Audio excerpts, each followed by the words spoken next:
Preparation. It doesn't matter whether you're grooming your practice or business for sale or grooming it to hold and grow.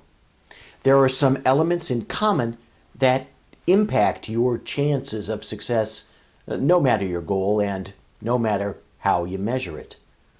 This video addresses one of those elements, governance, from two perspectives. Who's in charge of the operation of your business, and who's in charge of approving the sale of or other major changes to your business. Let's look at each of those issues. So who's in charge of the operation of your business? Let's call them the Spring Group. It was clear that they needed to make a decision about the direction in which their business would head.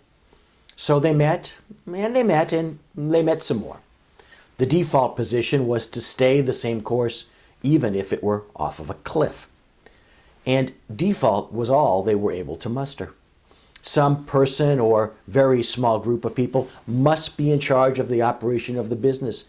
Either that's a managing partner or other strong leader, or it's a corporate type structure, whether or not your entity is actually a corporation. That would be a small board or a management committee which sets policy, and a very limited number of officers who carry out that policy and manage the day-to-day business. Putting this another way, if everyone is in charge, then no one is in charge. There's no ability to make quick decisions. Decisions tend to be consensus-based, which is simply another term for weak compromises. In terms of both ongoing operations, as well as in the context of simply considering the notion of a sale, it's enough that your business will have to negotiate with third parties and, in many cases, compromise with them. At least have a strong position coming into that negotiation. Your business is a business, not a club. It doesn't matter that you call it a practice, it's still a business. If it can't operate like one, it will soon be out of business. Let's look at who's in charge of approving the sale of or change to your business. Let's call them the Fall Group.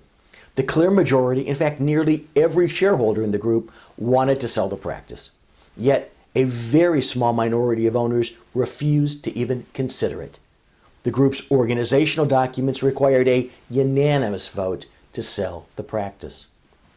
At a time in which practice sales, at least those generating high multiples of value, were rare provisions, well, the provisions requiring actual or near unanimity were less damaging.